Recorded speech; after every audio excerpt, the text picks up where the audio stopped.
9명의 나병 환자들이 문둥병을 치료받았지만 한 명만이 나와서 하나님 앞에 나와서 예수님 앞에 나와서 믿음으로 감사의 고백을 드렸을 때 진정한 치유를 경험하는 것을 보게 돼요. 한 사람은 19사람은 육신의 치료만 받았지만 이 한 사람 주님 앞에 나와 무릎 꿇고 감사했던 이 한 사람은 영원한 생명을 얻는 완전한 감사가 완전한 치유가 그 인생 가운데 경험하게 됨을 보게 됩니다. 우리 역시 나를 구원해 주신 그 은혜의 날마다 감사할 수 있는 믿음이 저와 여러분에게 있길 바랍니다. 감사로서 구원받았다라고 구원받았음을 말씀하셨어요. 내 믿음이 구원했다. 감사로 구원한 것이 아니라 내 믿음이 너를 구원했다. 여러분들 그 감사할 수 있는 믿음이 우리에게 주어지게 되길 축복합니다. 오늘 본문은 우리에게 큰 은혜를 줍니다. 베드로가 고넬료 집안에 복음을 전하게 함으로써 이방인 복음의 선교, 이방인 복음 선교의 문이 이제 공식적으로 활짝 열려지게 되는 그런 사건을 오늘 말씀을 통해 보게 될 거예요.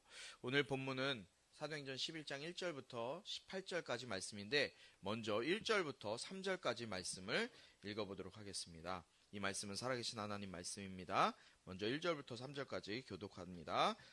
유대에 있는 사도들과 형제들이 이방 사람들도 하나님의 말씀을 받았다는 소식을 들었습니다.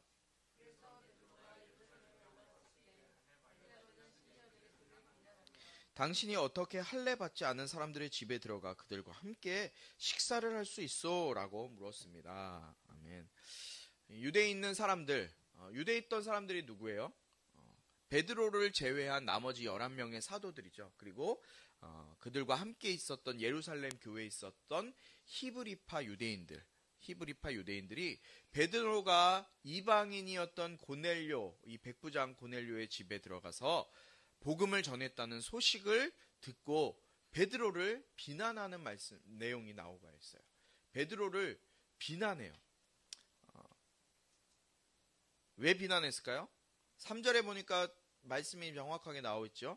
당신이 어떻게 할례 받지 않은 사람들의 집에 들어가서 그들과 함께 식사할 수 있겠습니까? 라고 물었어요. 뭐라고요? 3절에 어떻게 당신이 할례 받지 않은 사람들의 집에 들어가서 그들과 함께 식사를 할 수 있겠습니까? 왜 이런 일이 일어났어요? 유대에 있던 이 사람들, 유대에 있는 사람들, 사도들과 히브리파 유대인들이 소식을 들었어요. 소문을 들은 거죠, 소문을. 우리 속담에도 발 없는 말이 천리 간다는 말이 있습니다.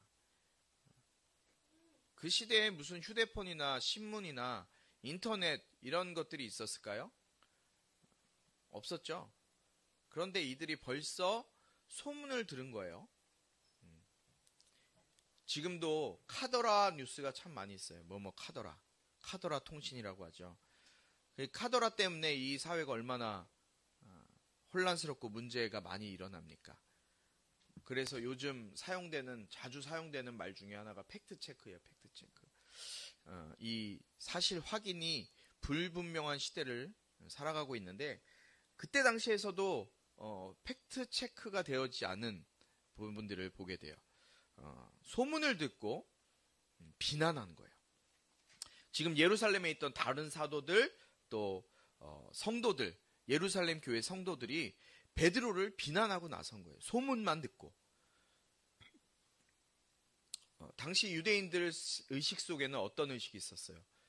유대인들과 히브리파 유대인들에게는 구원은 유대인들에게만 있는 것이다. 그렇기 때문에 복음은 이방인들이 들을 수도 없고 들어서도 안 된다라고 생각하고 있었어요. 그들 스스로가 그렇게 받아들이고 있었다는 거예요.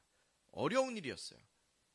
그런데 15장 1절에 보니까 뒷부분 이거 시간이 지난 때죠. 15장 1절에도 보니까 유대의 몇몇 사람들이 안디옥으로 내려와서 지금 안디옥 다른 지역이죠. 소아시아 지역으로 내려와서 형제들을 가르쳤는데 뭐라고 가르쳤습니까? 모세가 가르친 관례에 따라 할례를 받지 않는다면 구원을 받지 못한다라고 했습니다. 자, 복음을 가르쳤는데 그때 역시도 할례를 받지 않으면 구원을 받을 수 없다라고 가르치고 있었대요. 자, 15장 정도면은 지금 11장이고 시간이 한참 흐른 뒤에요. 15장이면. 그렇지만 유대인들의 의식 속에서는 계속해서 뭐가 남아 있었어요? 할례를 받아야지만 구원을 받는다라는 생각이 그들의 머릿속에 자리 잡고 있었다는 거예요. 자신들이 가지고 있었던 전통과 고정관념, 그것으로 인해서 도저히 이해할 수 없고 있을 수도 없는 일이라고 생각하고 있었다는 거예요. 여러분, 할례가 구원을 줍니까? 할례가 구원을 줘요? 성령 받고 예수님을 믿어서 구원을 받은 이 사람들이 지금 이방인들은 할례 받지 못했기 때문에 그들과 식사하고 복음도 전할 수도 없다. 그들은 복음 전해도 듣지 못한다. 라고 생각하는 것. 그리고 또 지금 우리가 가지고 있는 이런 여러 가지 여러분들 우리의 모습 속에 가지고 있는 이 고정관념으로 인해서 복음 또 예수 그리스도가 전해지는 것에 방해받는 것. 동일한 거 아닙니까? 그런 일들이 비일비재하고 일어났다는 거예요. 담배 피는 학생이 교회에 오면 안 됩니까? 물론 보여지는 모습은 별로 좋은 모습은 아니겠죠. 우리의 생각이 조금만 바뀐다면 담배를 피워도 술을 마시고 와도 머리를 염색하고 옷을 막 찢어진 옷을 입고 온다고 해도 교회에 나와서 그들이 예배에 참석할 수 있다는 것만으로도 감사할 수 있어야 될 거예요. 근데 그런 것 때문에 그런 고정관념 때문에 교회에 나오지 못하는 사람들이 많이 있다는 거예요. 이와 같은 모습들이 교회에 얼마나 많이 있습니까? 복음 전해야 할 우리가 오히려 복음을 전하는 것에 방해하는 일이 우리 안에 얼마나 많이 있는지 몰라요. 예수 말고 교리나 교회의 전통, 이것이 마치 복음 위에 서 있는 것처럼 복음을 전파를 방해하는 모습이 많이 있다는 거예요. 오늘 본문에 이들이 말하는 할례 받은 사람과 할례 받지 못한 사람, 어떤 사람들이에요? 그런 사람들이? 할례 받은 사람은 어떤 사람일까요? 율법을 잘 지키고 신앙생활을 그래도 잘 하고 있다라는 사람. 할례 받지 못한 사람, 어떤 사람이에요? 신앙생활을 잘 하지 못하고 교회도 다니지 않고 죄 가운데 있는 사람. 이렇게 말할 수 있겠죠. 쉽게 얘기하면. 할례 받은 사람과 할례 받지 못한 사람. 지금 이런 이야기를 하는 사람들이 어떤 사람이었어요? 할례 받은 사람. 유대인들이죠. 자랑할 만한 신앙을 가진 사람들. 자신들만 구원받는다라고 생각하고 있었다는 거예요. 베드로도 마찬가지고요. 유대인들도 마찬가지였어요. 그런데요, 정작 주님은 누구를 위해서 오셨습니까? 주님은 의인을 위해서 오신 것이 아니라 죄인을 위해서 이 땅에 오셨어요. 예수님께서 계속 복음서에 부딪히는 사람들과 대화하는 말씀을 한번 보세요. 누구와 부딪혔어요? 바리새인들, 사두개인들, 율법적으로 아주 뛰어나고 성경을 잘 알고 있다고 하는 자신들은 의인이라고 생각했던 그런 사람들과 계속해서 부딪히는 것을 보게 돼요. 마태복음 9장 12절에 주님이 말씀하십니다. 이 말을 듣고 예수께서 말씀하셨습니다. 건강한 사람에게는 의사가 필요하지 않으나 병든 사람에게는 의사가 필요하다. 정말 예수님이 필요한 사람은 병든 사람이에요. 복음을 알지 못하고 예수 없어 죽어가는 사람에게 예수님이 필요한 것입니다. 우리가 복음 전파의 걸림돌이 아니라 복음 전파의 길잡이가 되어질 수 있는 저와 여러분이 되길 축복합니다. 4절부터 15절까지 말씀인데요. 4절 제가 먼저 읽겠습니다.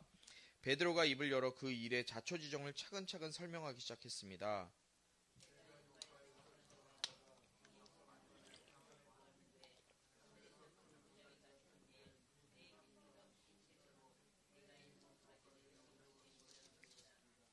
내가 그 안을 들여다보니 네 발 달린 땅의 짐승들과 들짐승들과 기어다니는 것들과 공중의 새들이 있었습니다.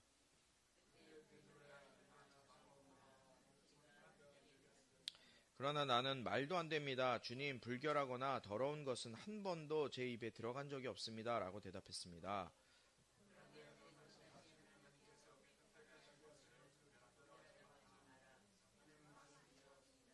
이런 일이 3번 일어난 후에 모든 것이 다시 하늘로 올라갔습니다.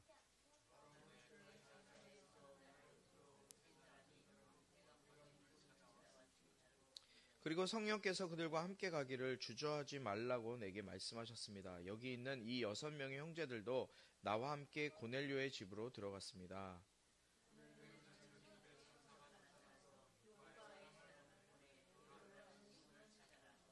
그가 너와 내 온 집을 구원할 말씀을 가져올 것이다 라고 한 이야기를 우리에게 전해주었습니다.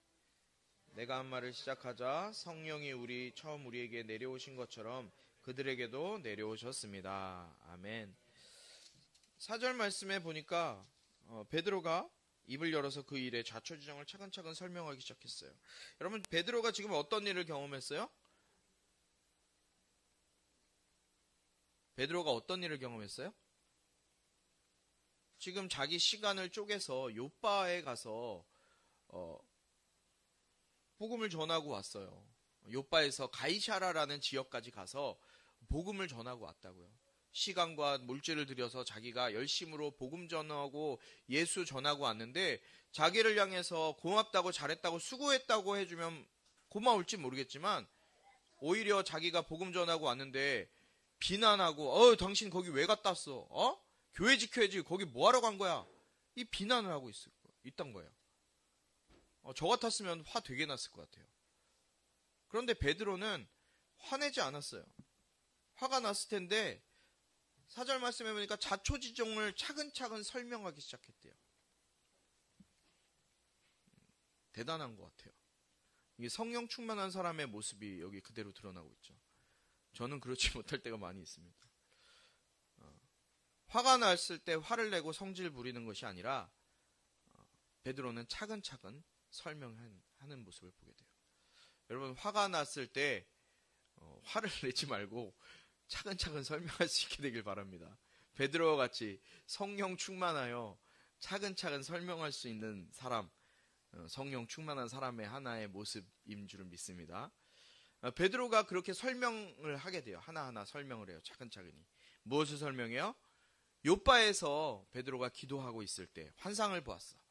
근데 그 환상 가운데 하늘에서 큰 보자기가 내려왔는데 그 보자기 안에 유대인들이 먹지 않는 부정한 동물들이 가득 들어서 그 보자기가 내려오는 거예요. 그런데 그 보자기 내려오면서 하는 말이 베드로야 일어나 잡아먹어라 라는 소리가 들렸어요.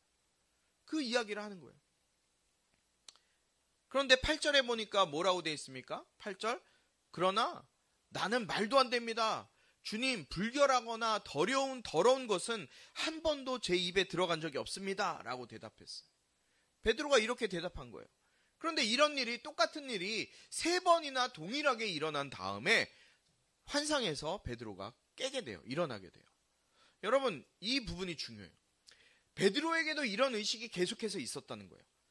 말도 안 됩니다, 주님. 어떻게 불결한 것을 내가 먹을 수 있습니까? 주님, 저거 먹을 수 없습니다. 이 생각이 베드로에게 계속 있었다는 거예요. 주님이 괜찮다. 내가 깨끗게 했다. 라고 했는데도 불구하고 안 된다는 거예요. 주님이 깨끗게 했는데도 안 된다. 내 생각 때문에 안 된다라는 거예요.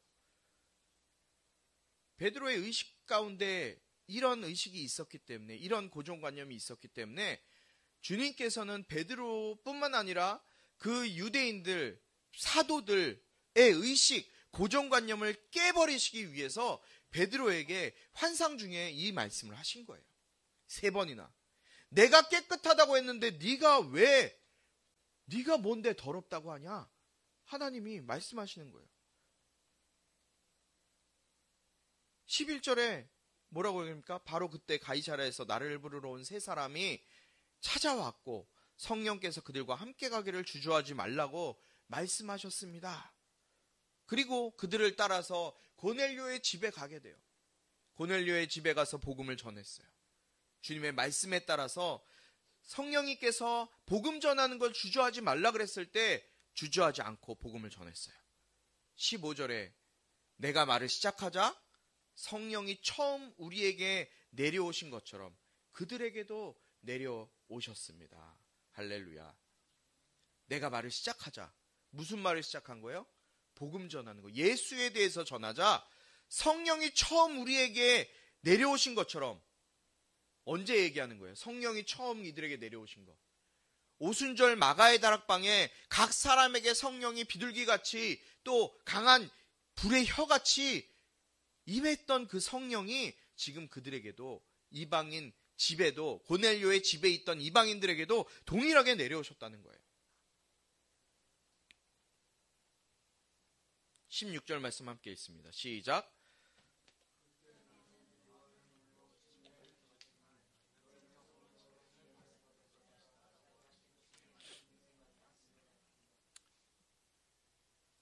여러분, 지금 베드로가 함께 다시 한번 성령 침례를 받게 된 거예요. 그 성령이 역사하시는 그 각 사람에게 성령이 임하시는 그 모습을 체험하고 경험했어요. 그 모습을 경험하고 나니 지금 베드로가 어떤 상태예요? 이 말을 할 때가 성령 충만한 상태예요. 이때 어떤 일이 일어나요? 말씀이 생각나게 돼요. 주의 말씀이 생각났어요. 요한은 물로 침례를 주었지만 너희는 성령으로 침례를 받을 것이다 라고 하신 주의 말씀이 생각나는 거예요. 여러분들, 성령 충만하면 성령님께서 여러분 가운데 임하시면 말씀이 생각나요. 다른 것들이 생각나는 게 아니라 하나님께서 우리에게 주신 이 하나님의 말씀이 저와 여러분에게 생각나게 될 줄 믿습니다. 요한복음 14장 26절, 그러나 보혜사 곧 아버지께서 내 이름으로 보내실 성령께서 너희에게 모든 것을 가르쳐 주실 것이며 내가 너희에게 모든 것을 말한 모든 것을 생각나게 하실 것이다. 할렐루야. 여러분, 성령님께서 오시면요, 주님께 성령님께서 우리에게 모든 것을 가르쳐 주신다 그랬어요. 그리고 내가 말한 모든 것을 생각나게 하실 것이다. 성령님은 생각나게 하시는 분이세요. 기억하게 하시는 분이세요. 무슨 말씀을 주님은 생각나게 하시고 기억나게 하시는 거예요? 하나님의 말씀. 또 여러분에게 주신 약속의 말씀을 생각나게 하시는 거예요. 여러분, 제가 한번 말씀드린 적 있죠? 대학교 1학년 때인가요? 1학년 2학기 때. 2학년 때인지 모르겠는데 성령님을 경험하고 체험하고 나니까 성적이 확 오르더라고요. 학교 성적이. 한 번, 두 번 정도 책을 읽고 필기한 걸 보니까 그때 막 성령 충만해서 더 그랬던 것 같아요. 공부했던 게 막 기억나더라고요. 여러분, 성령이 깨닫게 해주셔야 깨닫는 거예요. 저도 참 미련한데요. 그것을 인정하지 못하고 속으로 좀 안타까워하고 좀 그럴 때가 많이 있는 것 같아요. 말씀을 들을 때 졸기도 하고 또 뭐 딴 생각하고 할 수 있어요.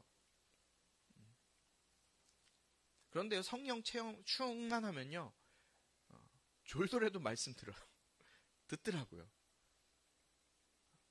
성령님이 깨닫게 하시기 때문에 말씀이 깨달아지는 거예요. 아무리 말씀 들어도 성령님이 깨닫게 해주시지 않으면 기억에 남지 않고 알지 못하게 되는 것 같아요. 이제 베드로가 깨닫게 되는 거예요. 성령님께서 주님이 주신 말씀을 생각나게 하시니 깨닫게 돼요. 17절 말씀입니다. 17절. 함께 읽습니다. 시작. 그러니 하나님께서 주 예수 그리스도를 믿는 우리에게 주신 바로 그 선물을 그들에게도 주셨는데 내가 누구라고 감히 하나님을 반대할 수 있겠습니까? 아멘. 하나님께서 가능하다고 하셨는데 누가 감히 반대할 수 있겠습니까? 베드로가 깨닫고 생각나게 하나님 성령님께서 하시니까 이제 이 이방인들에게 하나님께서 하셨는데 내가 뭐라고 못하게 할 수 있습니까? 라고 말하는 거예요. 마지막 18절입니다. 18절 말씀 함께 있습니다. 시작. 그들은 이 말을 듣고 더 이상 할 말이 없었습니다. 그들은 하나님을 찬양하며 그렇다면 하나님께서 이방 사람들에게도 생명 없는 회개를 허락하신 것이로군요 라고 말했습니다. 아멘. 이방 사람들에게 임한 것이 무엇이었어요? 18절에 보니까 뭐라고요? 생명 얻게 하는 회개. 생명 얻는 회개가 이방인들에게 임하게 된 거예요. 여러분, 생명을, 영생을 얻기 위해서 가장 먼저 필요한 것이 무엇입니까? 바로 회개라는 거예요. 생각해 보세요. 생명, 영원한 생명, 영생, 구원을 얻기 위해서 먼저 내 안에 죄가 있음을 깨달아야 돼요. 그 죄가 깨달아져야 되는 거예요. 아, 나는 죄인이구나. 나는 예수 없으면, 성령 없으면 살 수 없는 죄인이구나 하는, 내가 죄인이라는 생각이 깨달아져야 되는 거예요.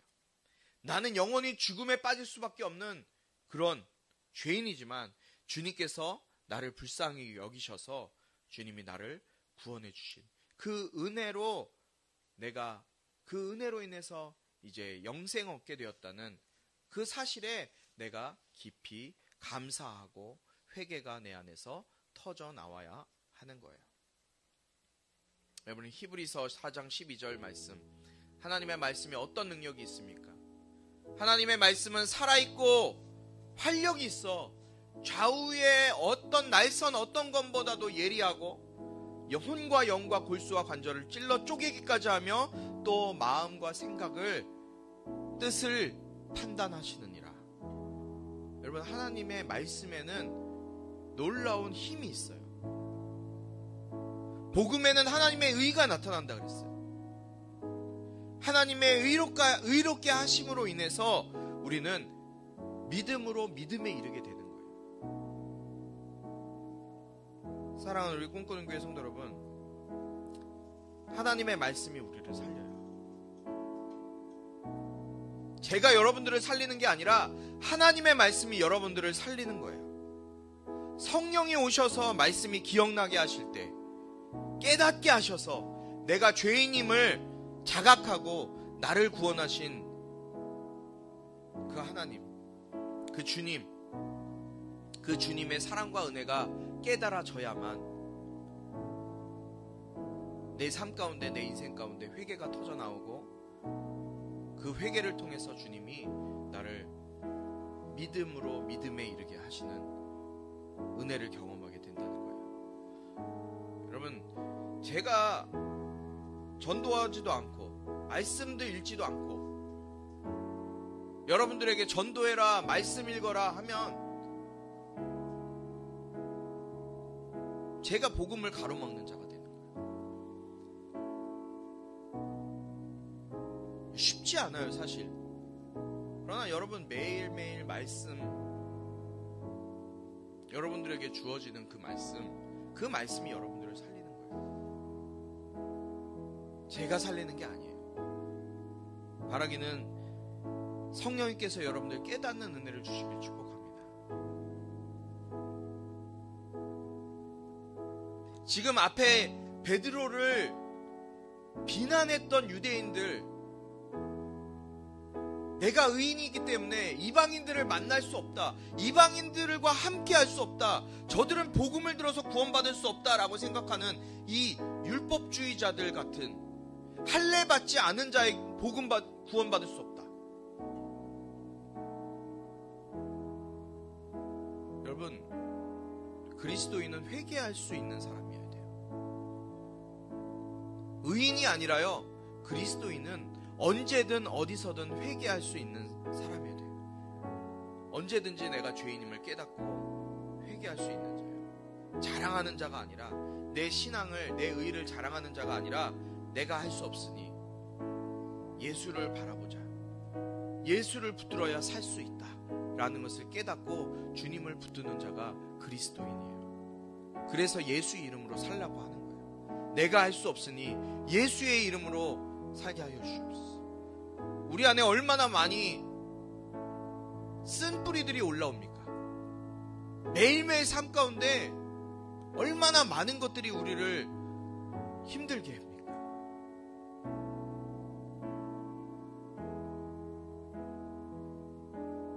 그 쓴 뿌리들을 어떻게 우리가 누를 수 있어요? 주님의 말씀을 붙들 때, 주님의 말씀을 마음 가운데 새길 때만 이겨낼 수 있는 거예요. 여러분, 정말 바라기는 저와 여러분에게 그런 은혜가 있기를 기도하고 축복합니다.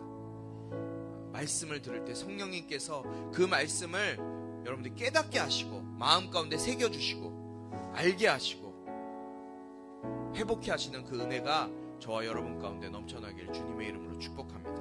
우리 같이 이 시간 기도할 때 주님, 내가 나를 자랑하는 것이 아니라 내가 주님 앞에 낮아지게 하시고, 주님, 내가 할 수 없으니 주님의 이름이 나를 사용하여 주시옵소서. 나를 붙들어 주시옵소서. 주님, 성령님께서 나를 깨닫게 하시고 말씀이 기억나게 하여 주시고 말씀대로 살아갈 수 있는 내가 될 수 있도록 인도하여 주시옵소서. 은혜와 하나님 아버지의 극진하신 사랑과 성령의 감화 감동 치유 회복 세워주심의 은혜가 이 시간 성령님께서 만지시고 조명하여 주심을 통해서 하나님의 말씀이 깨달아지고 그 말씀 붙들고 말씀을 통해 회복시키시고 새롭게 하시고 살리시는 주님의 은혜를 경험하기로 작정하고 성령 구하는 자들마다 지금부터 영원토록 함께하기를 축원하옵나이다.